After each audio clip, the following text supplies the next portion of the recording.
Chapter number 4 algebraic expression. Algebra तो आप लोग बचपन में पढ़ के आए, सही है। एल्जेब्रा में क्या पढ़ा था बचपन में?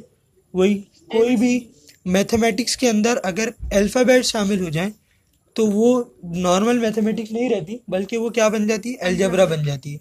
और अगर एल्जेब्रा की कोई टर्म आपके सामने लिखी हुई तो वो कहलाती है एल्जेब्रिक एक्सप्रेशन, ठीक है। जैसे अगर मिसाल के तौर पर ये मैं लिखूं 3x + 4y + 3z, तो ये एल्जेब्रा का क्या है? एक एल्जेब्रा का एक्सप्रेशन है। एक्सप्रेशन मतलब कि एल्जेब्रा को इजहार करना, एल्जेब्रा को बताना कि एल्जेब्रा होता क्या है।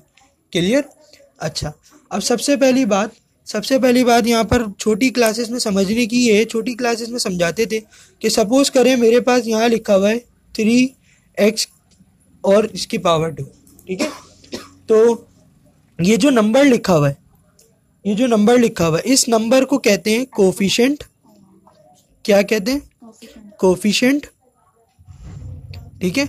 और जो भी अल्फ़ाबेट होता है इसको कहते हैं वेरिएबल। क्या कहते हैं? वेरिएबल। और ये जो पावर होती है, पावर को पावर कह लें या फिर एक्सपोनेंट कह लें। क्लियर? तो मैंने क्या बताया कि नंबर जो भी लिखा हुआ है उसको कहते हैं कोफिशिएंट, ठीक है। अल्फ़ाबेट जो भी लिखा हुआ है उसको कहते हैं वेरिएबल, ठीक है। और जो पावर लगी उसको पावर कह लें या फिर एक्सपोनेंट कह लें। ये बात तो समझ में आ गई। एमसीक्यूज में पूछा जाता है वेरिएबल और कोफिशिएंट के बारे में। क्लियर? अब अगली बात, मिसाल के तौर पर मेरे सामने ये लिखा हुआ है 12a + 6। क्या लिखा हुआ है? 12a + 6। अब इसमें मैं आपसे पूछूं कि वेरिएबल क्या है, तो क्या वेरिएबल है इसके अंदर? a वेरिएबल है, ठीक है, a वेरिएबल है। फिर इसके बाद में कोफिशिएंट की बात करूं तो कोफिशिएंट तो नंबर थे। अब आपके सामने यहाँ दो नंबर लिखे हुए हैं। एक नंबर लिखा हुआ है अल्फ़ाबेट के साथ और एक नंबर लिखा हुआ है अकेला, ठीक है। तो याद रखिएगा कोफिशिएंट वो वाला नंबर होता है जो अल्फ़ाबेट के साथ लिखा हुआ है। जो अल्फ़ाबेट के साथ लिखा हुआ है वो वाला नंबर क्या होता है? वो कोफिशिएंट होता है। क्लियर? तो फिर इस वाले नंबर को क्या कहेंगे? जो अकेला लिखा हुआ है इस नंबर को कहते हैं कांस्टेंट। क्या कहते हैं? कांस्टेंट। ये बात क्लियर? इस नंबर को कहते हैं कांस्टेंट। अकेला नंबर लिखा हुआ है वो कहलाएगा कांस्टेंट, वेरिएबल अल्फ़ाबेट कहलाएगा, और वेरिएबल के साथ जो नंबर लिखा हुआ है वो क्या कहलाएगा? कोफिशिएंट कहलाएगा। अब्दुल्ला, बात क्लियर हो गई? क्लियर हो गई, ठीक है। अच्छा, अगली बात, ये मैंने आपके सामने अलजेब्रा का एक्सप्रेशन लिखा, ठीक है। ये भी मैंने आपके सामने अलजेब्रा का एक्सप्रेशन लिखा। अब मिसाल के तौर पर ये भी एक अलजेब्रा का एक्सप्रेशन लिखा हुआ है, ठीक है। और ये मैंने आपके सामने कैसे लिखे? हॉरिजॉन्टली लिखे। कैसे लिखे? हॉरिजॉन्टली लिखे। इसके अंदर कोई फ्रैक्शन आया, फ्रैक्शन कहते हैं अपाउंड को, कोई अपाउंड आया, कोई अपाउंड इसके अंदर नहीं आया। ऐसा अलजेब्रा का एक्सप्रेशन जिसके अंदर कोई अपाउंड ना आए, ठीक है, जिसके अंदर कोई अपाउंड ना आए, कोई फ्रैक्शन ना आए, तो वो कहलाता है पॉलिनोमियल। क्या कहलाता है? पॉलिनोमियल। ऐसा एक्सप्रेशन जिसमें कोई भी फ्रैक्शन ना आए, कोई भी अपाउंड ना आए, सीधा सीधा लाइन में हॉरिजॉन्टली लिखा हुआ नंबर हो, तो वो क्या कहलाता है? वो पॉलिनोमियल कहलाता है। जैसे ये भी पॉलिनोमियल है, ये भी पॉलिनोमियल है, ये भी पॉलिनोमियल है। लेकिन अगर मैं आपके सामने ये लिखूं 3x/4y, तो ये पॉलिनोमियल नहीं है। क्लियर? ये पॉलिनोमियल नहीं है। आ गई बात समझ में? पॉलिनोमियल क्या है? जो सीधा सीधा लाइन में नंबर लिखा हुआ है। अब पॉलिनोमियल की टाइप्स हैं, पॉलिनोमियल की टाइप्स हैं। एक कहलाता है मोनोमियल,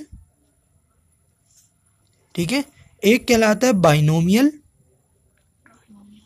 और एक कहलाता है ट्राइनोमियल या फिर पॉलिनोमियल, ठीक है। क्या कहलाता है? पॉलिनोमियल। अब मैं इसका वर्ड में आपको वर्ड का मतलब समझा दूंगा तो आसानी से बात समझ में आ जाएगी।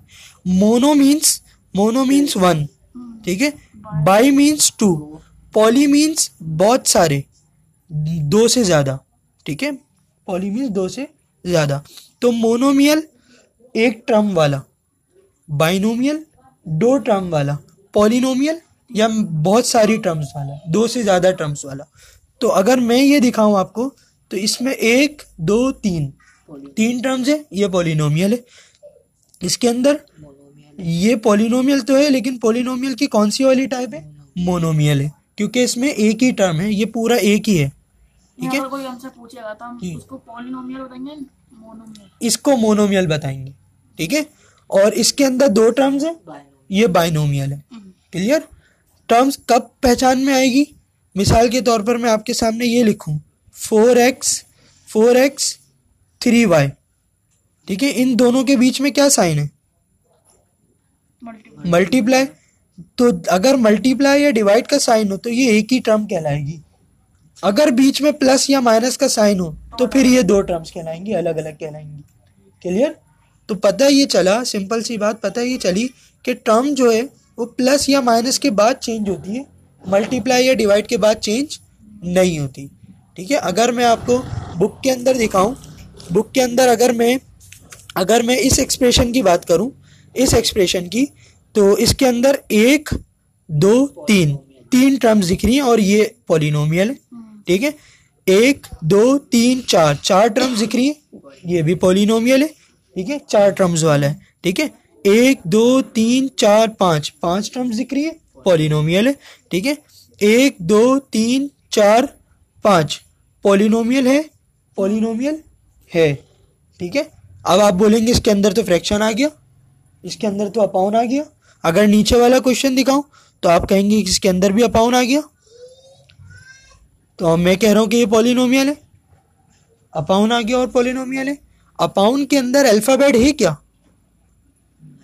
अपाउन के अंदर अल्फाबेट है या नंबर है?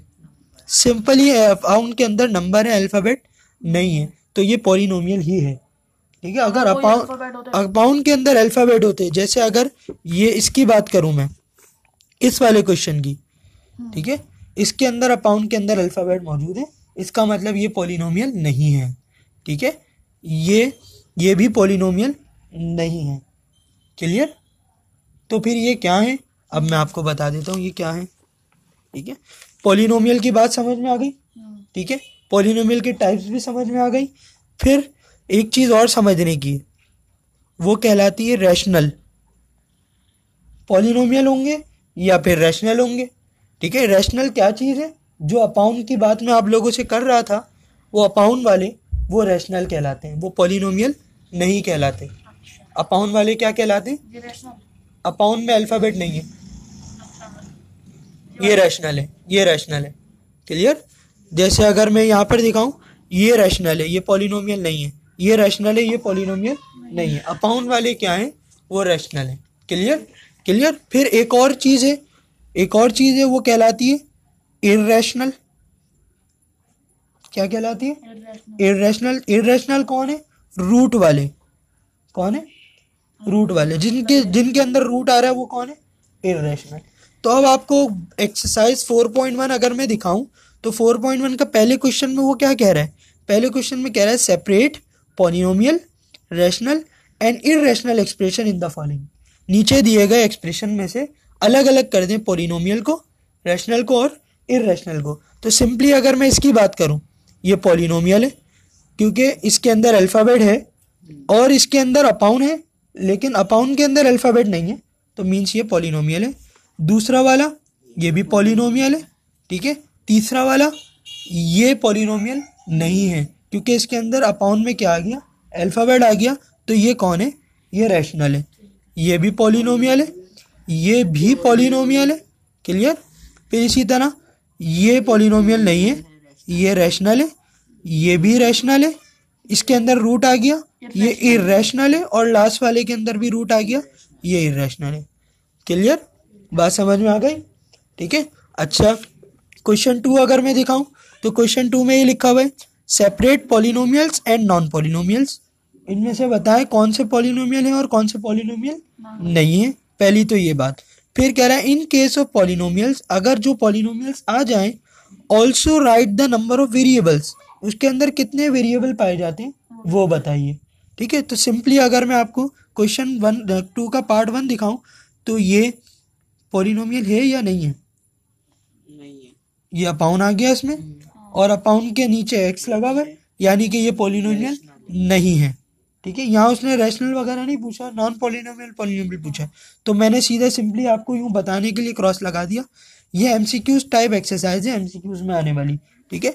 तो ये पॉलिनोमियल नहीं है, ये पॉलिनोमियल है, ये भी पॉलिनोमियल है, ये पॉलिनोमियल नहीं, अपाउन आ गया, ये भी पॉलिनोमियल है, ठीक है, ये नहीं है, ये पॉलिनोमियल है, ये भी पॉलिनोमियल है, ठीक है, क्योंकि इसमें अब फ्रैक्शन यानी अपाउंड के अंदर एक्स मौजूद नहीं है, अल्फ़ाबेट मौजूद नहीं है, ये भी पॉलिनोमियल है।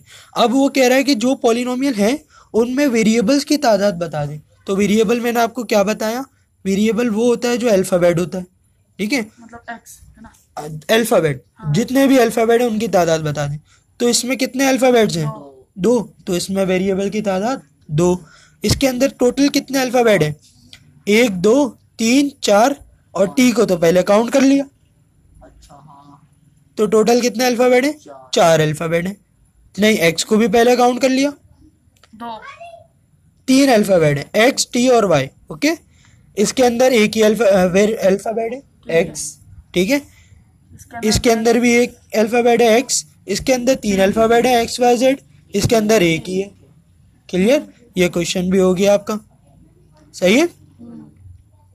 फिर इसके बाद क्वेश्चन 3 के अंदर वो बोल रहा है find the types of polynomial, polynomial की टाइप बताएं with respect to their terms, उनकी टर्म्स के हिसाब से उनकी टाइप बताएं। तो मैं अभी आपको यहाँ समझा चुका हूँ, एक टर्म वाला मोनोमियल, ठीक है, 2 टर्म वाला बाइनोमियल, और 2 से ज़्यादा वाला पॉलिनोमियल। वैसे तीसरे वाले को कहते हैं ट्राइनोमियल, ठीक है, शायद बुक के आंसर्स में ट्राइनोमियल लिखा हो 3 के लिए, और 3 से ज़्यादा वालों को पॉलिनोमियल कहेंगे। तो अगर आप यहाँ पर एक और वाली टर्म भी ऐड कर लें तो वो कहलाएगी ट्राइनोमियल, यानी 3 टर्म वाली, ठीक है, ट्राइनोमियल की बात आ रही है आंसर्स में। तो फिर सिंपली बात, ठीक है, इसके अंदर 2 टर्म्स मौजूद हैं, ये बाइनोमियल है, ठीक है, मैं बी लिख रहा हूँ, बी से शो कर रहा हूँ, बाइनोमियल है। इसके अंदर 3 टर्म्स हैं, ये ट्राइनोमियल है। क्लियर, ठीक है, इसके अंदर भी 3 टर्म्स हैं, ये भी ट्राइनोमियल है। इसके अंदर भी 3 टर्म्स हैं, ट्राइनोमियल है, ठीक है, बाइनोमियल है, ये मोनोमियल है, ठीक है, ये मोनोमियल है। और इसके अंदर कितनी टर्म्स हैं, 2 टर्म्स हैं, 1 और 2, तो ये बाइनोमियल है। क्लियर, आ गई बात समझ में, इजी सी बात थी, आसान सी बात थी। क्लियर, फिर लास्ट जो क्वेश्चन नंबर 4 है उसके अंदर कह रहा है find the degree of the following polynomials, polynomials की डिग्री हमें बता दें, ठीक है। अब डिग्री के जो है ना वो मेथड है ज़रा सा फाइंड करने का, सिंपली आसान सा मेथड है, वो मैं आपको बताता हूँ पॉलिनोमियल्स की डिग्री किस तरह से फाइंड होगी।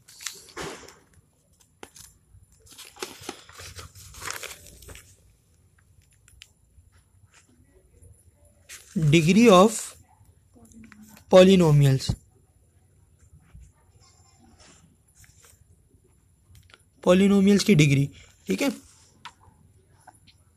तो पॉलिनोमियल्स की डिग्री के लिए आसान सी बात, अगर मैं आपसे ये कहूँ कि ये एक्सप्रेशन आपके सामने लिखा हुआ है, ये पॉलिनोमियल है, यही बात, पॉलिनोमियल है, ठीक है। इसमें जो वेरिएबल मौजूद है, कितने वेरिएबल हैं इसमें, एक वेरिएबल है, और इस वेरिएबल की पावर क्या है,